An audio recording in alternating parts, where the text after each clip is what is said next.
Bonjour, aujourd'hui on se retrouve pour une nouvelle vidéo sur ma chaîne.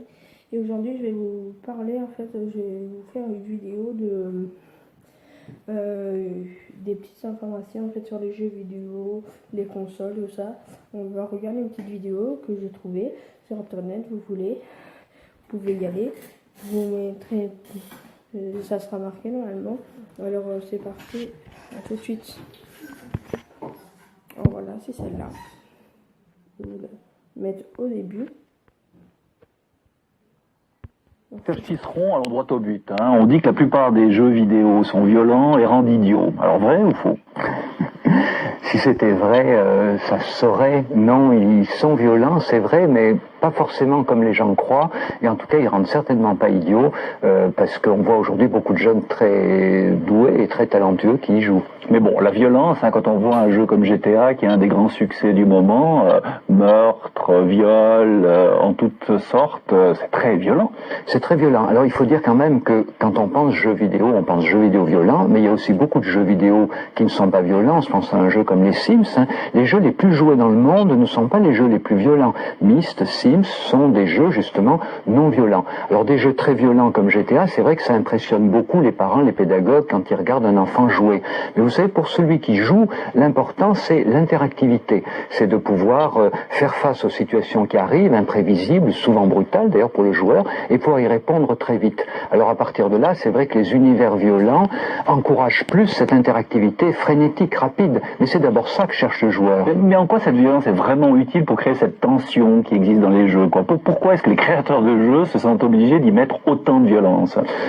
Vous savez, les situations auxquelles le joueur est confronté nécessitent des réponses beaucoup plus rapides quand ce sont des situations violentes. C'est parce que le joueur de jeux vidéo est agressé en permanence, qu'il se sent agressé en permanence par ce qu'il voit, par les bruits qu'il entend, par les objets qu'il trouve et qu'il doit utiliser très vite. C'est pour cette raison-là que le jeu est palpitant. Alors quand le joueur est sur un champ de bataille, il va devoir gérer beaucoup plus de données, donc il va se passionner beaucoup plus pour le jeu. Ce qu'il faut dire aussi, c'est qu'en fait, dans le mot jeu, il y a un terme un peu trompeur. On croit qu'au fond, les jeux vidéo sont pour les enfants, les adolescents, mais aujourd'hui, les jeux vidéo sont surtout pour les adultes, en fait. Oui, alors ça, c'est la grande surprise des enquêtes qui sont menées par les concepteurs de jeux vidéo, par les vendeurs de consoles. La moyenne d'âge des jeux vidéo, c'est 25 ans. Alors, moyenne d'âge 25 ans, avec tous les jeunes qui jouent, vous voyez que ça veut dire qu'il y a beaucoup plus de 25 ans aussi qui y jouent. Et c'est vrai qu'on a encore malheureusement cette image du jeu vidéo collée à l'enfance, mais il faudra s'en défaire. Mais cela dit, on se pose l'éternelle question, violence, est-ce que ça facilite pas le passage à l'acte? Alors, justement, c'est très intéressant, parce qu'on s'aperçoit que, d'abord, dans les jeux vidéo, violent, on peut jouer un personnage violent, mais on peut jouer aussi un secouriste, on peut jouer aussi un guérisseur, et notamment dans les grands jeux sur Internet aujourd'hui, vous avez le choix entre jouer un chevalier, donc vous tapez les ennemis avec votre épée ou votre lance, vous pouvez jouer un sorcier, vous leur lancez des sorts, ou vous pouvez jouer un guérisseur. Donc on s'aperçoit que même dans les jeux violents, les enfants peuvent choisir de privilégier d'autres ressources que la violence. Et puis on s'aperçoit surtout que les joueurs de jeux vidéo, parfois, vont, par rapport au jeu, développer le désir d'entraide, de compassion. Et vous savez, si on ne fait pas équipe dans les jeux vidéo sur Internet, on n'avance pas. Et pour faire équipe, il faut avoir des compétences différentes. En général, l'équipe, c'est un sorcier, un chevalier, un guérisseur. Donc, vous voyez, il y a moyen pour les enfants qui ont envie de venir en aide à d'autres, de trouver leur place dans ces jeux. Alors, un petit mot personnel, vous êtes joueur vous-même, psychiatre, spécialiste de ces images. Quel est le ressort qui, vous, personnellement, vous passionne dans ce monde des jeux vidéo? Alors, ce que je trouve formidable, c'est le fait de se trouver totalement immergé dans des mondes qu'au début on ne connaît pas. On rentre dans un jeu, on n'a pas vraiment compris ce qu'il faut faire souvent, on ne sait pas sur qui on va pouvoir compter, quels objets on va utiliser. Et je trouve que c'est formidable parce que ça nous remet un petit peu dans la situation où nous étions chacun au tout début de notre vie, quand nous devions innover, inventer à tout moment. Et c'est utile parce que vous savez, dans la vie, on a trop tendance à fonctionner avec nos habitudes. Avec un jeu vidéo, on apprend à dérouter nos habitudes. On apprend à découvrir que finalement, il faut essayer et voir ce qui marche. Et souvent dans la vie, ça nous est utile de comprendre qu'il faut essayer pour voir ce qui marche et pas se contenter des habitudes relationnelles ou des habitudes mentales qu'on a acquises. Donc là, vous êtes en train de nous dire que, contrairement aux clichés, les jeux vidéo ne rendraient pas forcément idiots, mais au contraire pourraient aider à améliorer nos capacités. Oui, alors le risque des jeux vidéo, c'est l'enfermement dans le jeu. Et c'est vrai qu'on voit cela chez certains enfants. Vous savez, les enfants qui s'enferment dans les jeux, peut-être à une autre époque, ils seraient enfermés dans les collections de timbres ou dans les jeux de stratégie sur des plateaux avec des petites figurines en plomb. Il n'y a pas plus d'enfants aujourd'hui qui se marginalisent que d'enfants qui s'étaient marginalisés il y a 20 ou 50 ans. Hein. Alors, en revanche, moi je suis sensible au fait que le jeu vidéo oblige toujours à faire marcher son imagination, à imaginer des choses qu'on n'avait pas prévues, qu'on n'avait pas anticipées, voyez. Et je crois qu'aujourd'hui les jeunes qui jouent à des jeux vidéo sont des jeunes qui sont prêts à envisager beaucoup plus d'éventualités face aux situations de la vie courante qu'ils rencontrent, et puis aussi souvent des jeunes qui sont beaucoup plus prêts à faire alliance avec d'autres que les jeunes qui ne jouent pas. On s'attaque un peu injustement au monde des jeux, qu'on se focalise entre le mot violence et jeux vidéo, et c'est injuste au fond. Oui, voilà, c'est tout à fait injuste dans la mesure où le contenu des jeux vidéo n'est pas plus violent que le contenu des actualités télévisées ou du cinéma, mais en revanche, ce qui fait le plus peur aux parents, c'est-à-dire l'interactivité dans les jeux vidéo, c'est justement ce qui devrait les rassurer. C'est-à-dire dans les jeux vidéo, les jeunes apprennent à faire face aux difficultés du monde. Ils apprennent à interagir, à réagir vite. D'ailleurs, vous savez, c'est pas pour rien qu'aujourd'hui, dans les mouvements qui se préoccupent de sauvegarde de la planète, d'écologie, de commerce équitable, on trouve énormément de jeunes. On trouve énormément de jeunes qui ont été de gros joueurs de jeux vidéo, même qu'ils sont toujours. Parce que c'est vrai que le jeu vidéo invite à réagir, et alors que la télévision souvent invite à rester passif. Vous voyez, le jeu vidéo est une école d'action. Là vous poussez un petit peu parce que bon, en télévision, en tout cas aux heures importantes, à 20h, on ne pousse pas les jeunes à commettre des crimes, à tirer sur telle ou telle personne, comme on le voit trop souvent dans les jeux quand même. Alors quand on regarde un joueur jouer, on a l'impression qu'il utilise des armes pour tuer des personnages. En fait, il faut sortir de cette idée-là. Le joueur de jeux vidéo, il dégomme, on pourrait dire, où il fait basculer des bonshommes de pixels. Vous savez, toujours les enfants ont joué avec des soldats en plomb, des soldats en bois, des soldats en plastique. On tire dessus avec un petit canon, avec un petit fusil, hop, il tombe. Alors c'est une convention dans les jeux vidéo, quand un bonhomme représenté sur l'écran tombe, on dit qu'il est mort. On n'a tué personne. Et certaines personnes disent que c'est dangereux parce que l'enfant apprend à utiliser des armes. Mais c'est faux, parce que l'arme que vous voyez sur un écran, elle n'a rien à voir avec une arme réelle. D'abord, il y a un mélange constant des armes réelles et des armes imaginaires, d'armes qui n'existent pas, que vous trouverez nulle part dans le commerce. Et puis surtout, pour l'enfant, ces armes sont réduites à des images. Alors, c'est vrai qu'il y a des soldats qu'on entraîne à l'armée avec des logiciels de jeux vidéo. Mais un soldat, il fait alterner l'usage de l'arme réelle et le jeu vidéo. C'est-à-dire, quand il utilise une arme dans un jeu vidéo, il sait ce qu'elle représente en termes de poids, d'encombrement, de complexité d'utilisation, de complexité pour la recharger et tout ça. Un enfant qui joue à un jeu vidéo, il utilise une arme virtuelle qui ne correspond à rien pour lui, si ce n'est une petite image. Quel conseil donnez-vous aux parents qui viennent vous voir? Vous leur dites, ne vous inquiétez pas, laissez vos enfants jouer autant qu'ils le veulent. C'est ça que vous leur dites? Pas du tout, pas du tout. Je leur dis surtout pas ça. Je leur dis, intéressez-vous aux jeux vidéo. Je leur dis, les jeux vidéo vous intéressent pas, je comprends très bien. On peut vivre en s'en passant très bien. Mais en revanche, vos enfants vous intéressent, donc surtout, intéressez-vous à ce qui intéresse vos enfants. Et vous savez, moi je découvre, quand je reçois des enfants en thérapie, que dès qu'on est un adulte qui s'intéresse aux jeux vidéo, le regard de l'enfant s'allume.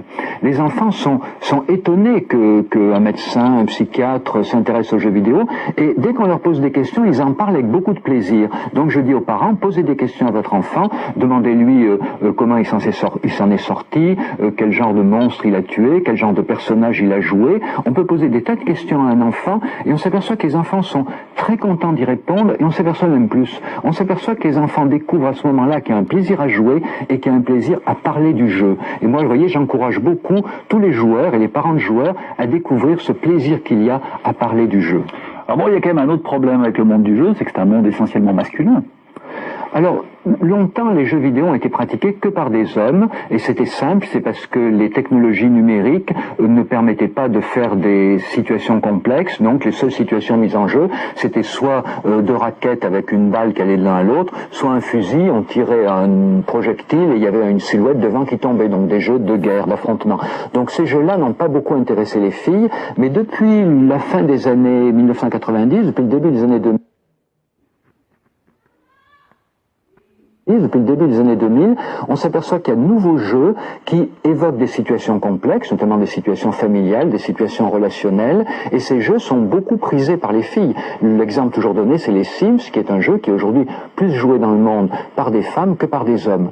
Et puis il est en train de se passer autre chose qui est très intéressant, c'est que les filles découvrent que les garçons s'intéressent plus aux filles qui jouent aux jeux vidéo, et que les garçons respectent beaucoup plus les filles qui sont performantes dans les jeux vidéo. Et on voit aujourd'hui des filles qui jouent aux jeux vidéo, éventuellement violents, en intégrant cela dans une stratégie de séduction. C'est vraiment un nouveau monde, vous voyez, des jeux vidéo qui se dessinent, le jeu vidéo comme moyen de drague. Mais est-ce que ça ne devient pas difficile pour les nouvelles générations de résister à ce monde qui est un monde quand même de séduction extraordinaire? Vous parliez des petits jouets, des soldats de plomb, c'est vrai que les soldats de pixels, c'est quand même nettement plus excitant. Comment est-ce qu'ils vont faire pour résister au fond à cette séduction? Mais pourquoi résister à la séduction? Pour éviter d'en devenir cyberdépendant.